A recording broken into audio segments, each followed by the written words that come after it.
Memorias del abuelo. Relatos entre dos siglos por Marcelo Villamarín Carrascal. Episodio 5. Entre diezmos y guasipungos.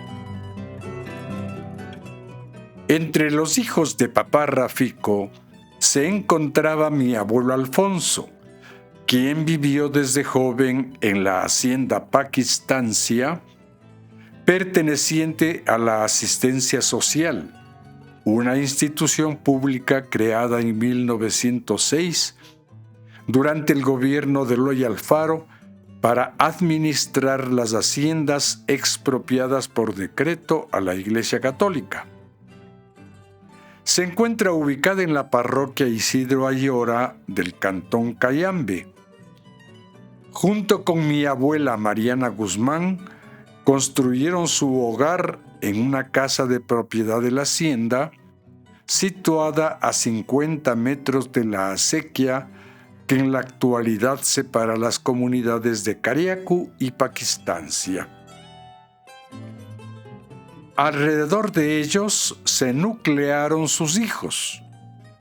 6 varones: Seferino, José Julio, Jaime, Raúl, Alfonso, Walter, y 2 mujeres, Blanca y Fanny.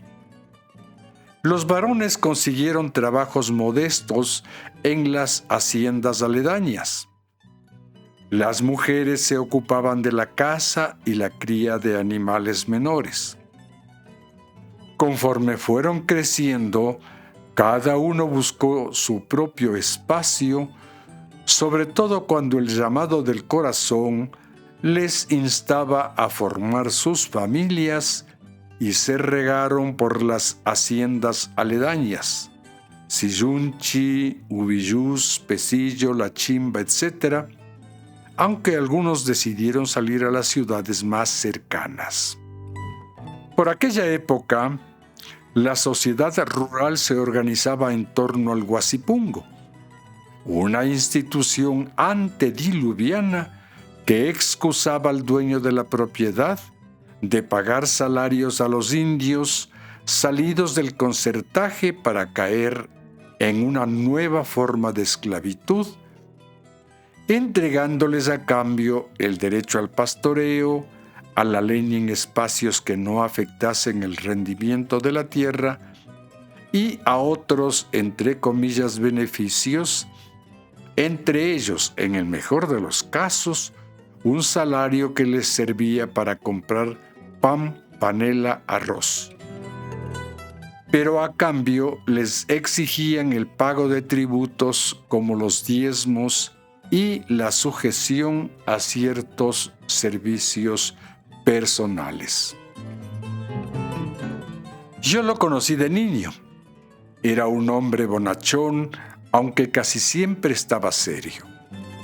De pequeña estatura, tenía la tez quemada por el viento del páramo y el sol, de color mestizo y barbilampiño. Vivía adherido a la montura de su caballo, del cual solo se desprendía al finalizar la jornada de trabajo. Eso fue hace tiempos, contaba dirigiéndose a mí una ocasión que se reunió la familia junto al fogón. Cuando yo era joven, la indiada, vieras, hijo, se levantó pues una vez. Ya sabes que los indios son unos bullangueros, pero bien bravos también son. Vieras cómo bajaron en tropel desde los altos páramos a la casa del morocho, dizque dirigente del sindicato o federación, ¿qué tan llamaría? Cuente, abuelo, ¿qué es lo que pasó?, le dije yo, lleno de curiosidad. Bueno, verás, hijito, para ser justos, los indios tenían razón. Estaban muy aplastados por los patrones, casi como nosotros los mestizos, pero más. Y a medida que iba hablando, como que se entusiasmaba y casi se quemaba con el cigarrillo el progreso que languidecía entre sus dedos, sin que el abuelo se diera cuenta. Eso fue en 1930, por ahí más o menos.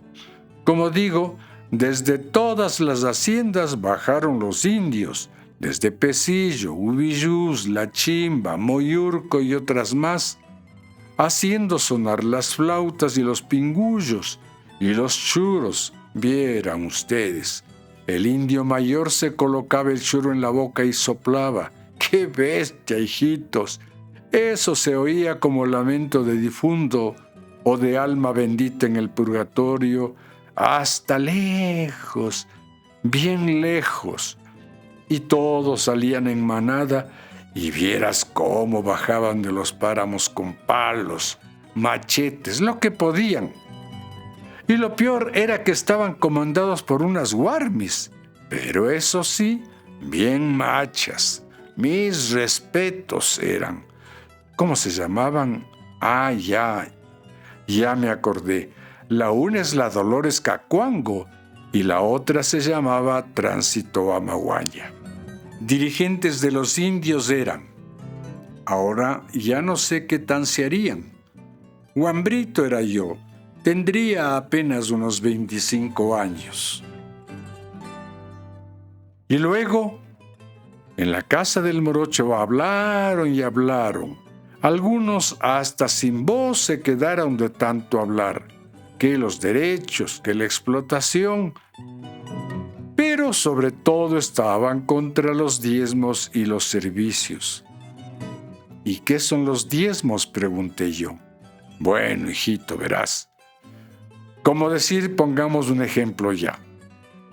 El patrono a mí me da un pedazo de tierra en préstamo, no en propiedad.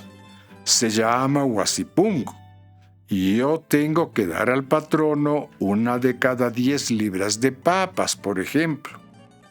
Igual 1 de cada 10 borregos, y así de todos los productos. Más bien dicho, esa décima se lleva el curita, porque de algo tiene que vivir, pues. ¿Y los servicios personales? Hijito, el patrón tiene derecho a mucama, a servidumbre. Las hijas de los indios tienen que servir en la casa de hacienda. Y habían abusos, es cierto. Los patrones, no me vas a creer, se apropiaban de las indias, especialmente las jovencitas, y vieras, cuando se iban a casar, el patrón decía que tienen derecho de pasar la primera noche con la novia. No, ¿en serio? Sí, mijito. Osca de ciudad sois no. Por eso no sabes nada de estas cosas del campo. Y nosotros también hemos pasado por muchas otras cosas. Y por eso se levantaron. Sí, pues. Y dígame qué pasó. Nada, pues, que un día, creo que era en el mes de marzo de 1931, los dirigentes de los indios, que eran bastantes, como 100 y más, hicieron una marcha a la capital a hablar con el presidente. Ay, hijito, como si los presidentes tuvieran tiempo para estar hablando con los indios.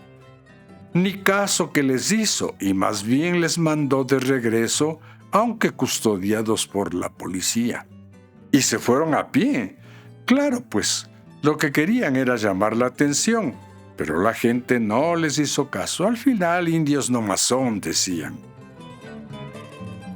Las reformas agrarias de las décadas de los años 60 liquidaron el Huasipungo y con él fueron desapareciendo esas formas feudales de explotación.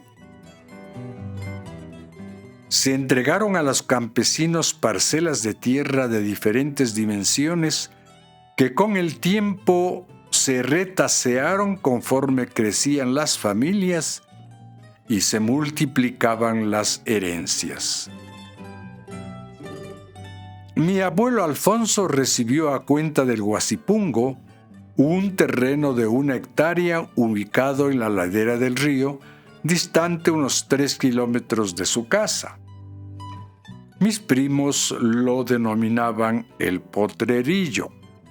A su muerte provocó un conflicto familiar, pues a alguien se le ocurrió la brillante idea de que los hermanos varones debían generosamente renunciar a la parte que les correspondía en favor de la única hija soltera, que para entonces tenía ya 2 hijos. La idea era impedir el retaseo de la tierra. Infortunada idea, porque dio lugar a un juicio de larga duración que finalmente se resolvió en favor de ella. A partir de entonces, no teniendo ya dónde vivir, los hijos empezaron a migrar a las ciudades y la mayoría se estableció en Quito, donde abrieron sus pequeñas empresas cuyos ingresos les permitían asegurar una escuálida subsistencia. Fue la época en que el Ecuador alumbraba dolorosamente una modernidad enfermiza, expresada principalmente en el crecimiento urbano, modernidad que dio pasos significativos en la década de los años 70, cuando el general Guillermo Rodríguez Lara, apodado El Bombita, apareció de pronto en un desfile militar, cortejando al primer barril de petróleo producido en la Amazonía ecuatoriana, transportado en un Jeep Willys de la Segunda Guerra Mundial.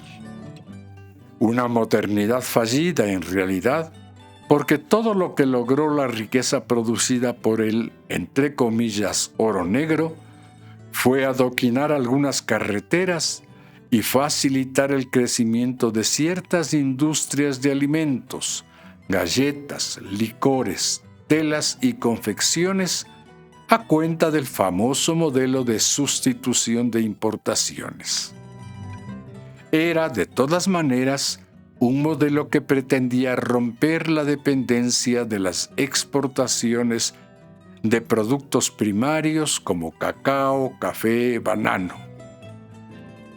No recuerdo el año exacto en que murió mi abuelo Alfonso, pero debió haber sido en la década de los años 60, después de la reforma agraria. Antes había muerto mi abuela de apellido Guzmán y la casa quedó vacía, desolada, lastimada por el arrollador paso de los tiempos, cuando en los caminos el suave y acompasado trotar de los caballos fue reemplazado por el ronco tronar de camiones y camionetas.